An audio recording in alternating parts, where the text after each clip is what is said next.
महाद्वीप के सबसे ऊंचे शिखर माउंट एलब्रूस पर 15 अगस्त के दिन अपने भारत देश का राष्ट्रीय ध्वज लहराने का मौका मिला और हम यहाँ सुबह 5:30 बजे आज अपने देश का राष्ट्रीय ध्वज लहरा चुके हैं।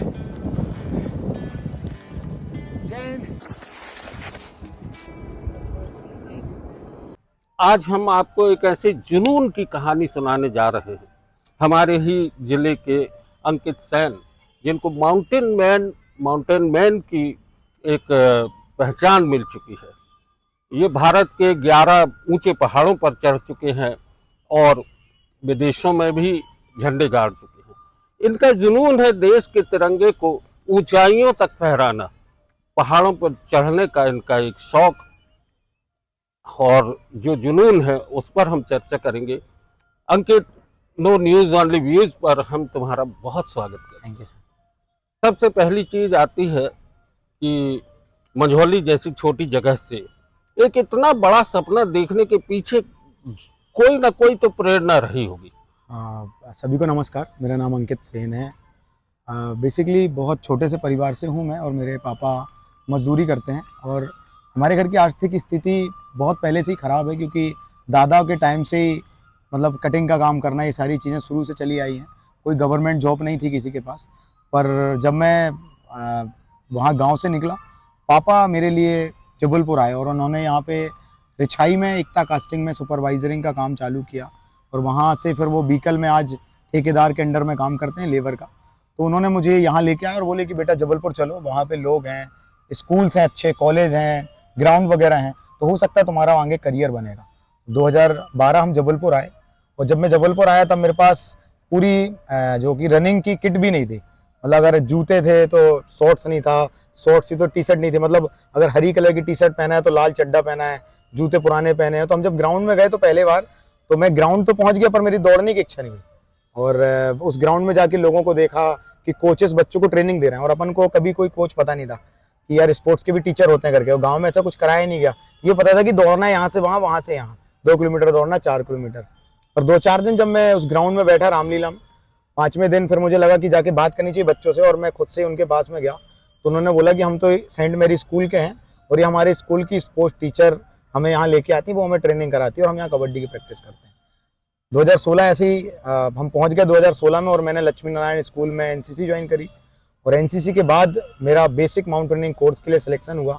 माउंटेनिंग के बारे में कुछ भी नहीं पता था क्योंकि मैं ठीक से उस समय जबलपुर भी नहीं घूमा था, पर मुझे मौका मिला दार्जिलिंग जाने का, वेस्ट बंगाल, और हिमालय माउंटेनिंग इंस्टीट्यूट में ये सेंट्रल गवर्नमेंट का बेसिक माउंटेनिंग कोर्स आयोजित कराया गया और मध्य प्रदेश से मेरा एनसीसी सिलेक्शन हुआ। वहाँ जब मैं पहुँचा तो मुझे ऐसा लगा कि ये एक अलग फील्ड है, एक अलग स्पोर्ट्स है। लोग क्रिकेट खेलते हैं, फुटबॉल खेलते हैं, बास्केटबॉल खेलते हैं, पर उन सब में तो फ्यूचर बनता है। लेकिन अगर मैं माउंटेनिंग करता हूँ, इस फील्ड में एमपी में बहुत कम लोग हैं और जबलपुर में तो कोई नहीं है। तो मुझे कहीं ना कहीं इसमें अपना करियर बना सकता हूँ मैं, क्योंकि ये मेहनत का गेम था। इसमें कोई पढ़ाई नहीं पूछी जा रही, कोई एजुकेशन नहीं है। सबसे पहले किस माउंटेन पे जाके तुमने चढ़ा अपना वो दिखाया? 2016 जब बेसिक माउंटेनिंग कोर्स किया दार्जिलिंग से, उसके बाद 2017 मेरा सिलेक्शन हुआ माउंट जोगिन के लिए, उत्तराखंड, जो कि गढ़वाल हिमालय का सबसे ऊंचा माउंटेन है। और हम उस माउंटेन पे गए, एनसीसी के दौरान सिलेक्शन हुआ वहाँ पे भी। उसका पूरा खर्चा एनसीसी ने अफोर्ड किया। मैं जब माउंट जोगिन में गया तो मुझे रियलाइज हुआ कि एक्चुअली माउंटेन है क्या। बर्फ पिघलना, कंटिन्यू बर्फबारी होना, ऑक्सीजन लेवल घटना, ऑक्सीजन नहीं मिलना, नाक से ब्लीडिंग होना, चक्कर आना, ये सारी चीजें वहाँ फील करी।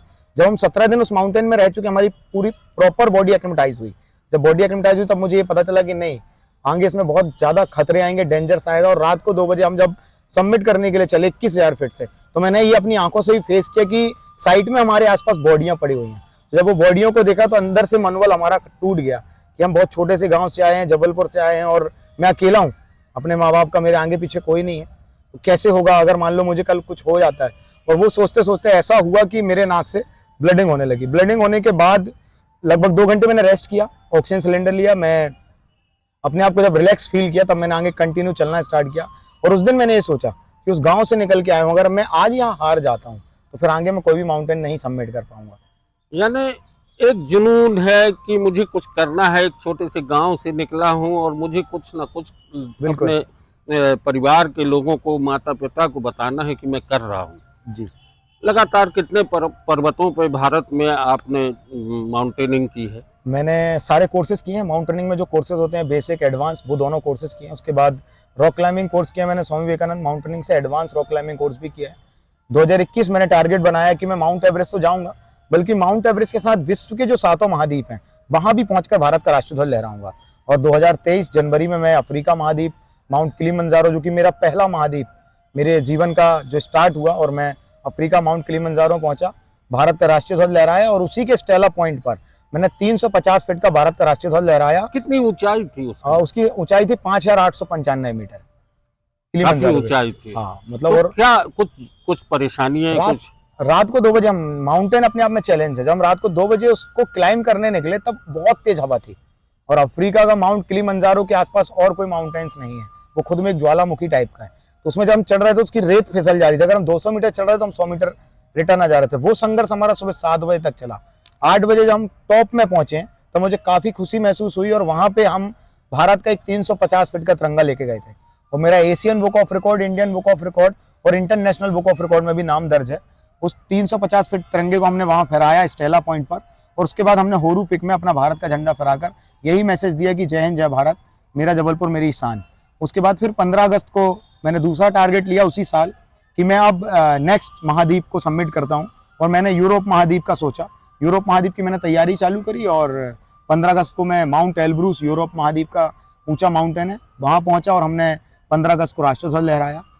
1 साल कंटिन्यू प्रैक्टिस करने के बाद 2024, अभी तीसरा महाद्वीप 2024 में 15 अगस्त को फिर ऑस्ट्रेलिया महाद्वीप का माउंट कोजेस्को है।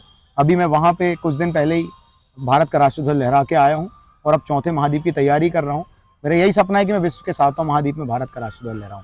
देश के ऐसे ही नौजवानों पर देश को गर्व हो, तिरंगे की शान लेके जब ये पहाड़ों पर चढ़ते हैं, वो जुनून एक मंझौली जैसी छोटी जगह से जब आदमी निकलता है और उसके सपने होते हैं, वो जब देश के लिए काम करता है तो हर जोखिम से निपटता है। हवाएं विपरीत हो या मौसम विपरीत हो, पर वो अपने लक्ष्य की तरफ बढ़ता है। यही है जुनून अंकित सेन का।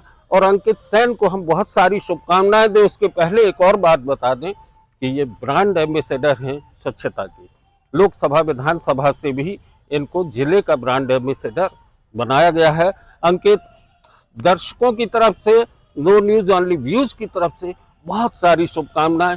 लक्ष्य की तरफ बढ़ो, सबसे ऊंचे पर्वत पर न सिर्फ भारत का नाम रोशन करो, बल्कि जबलपुर की भी एक शान बन के सामने आओ, ऐसी मेरी अपेक्षा है। Thank you so much, thank you.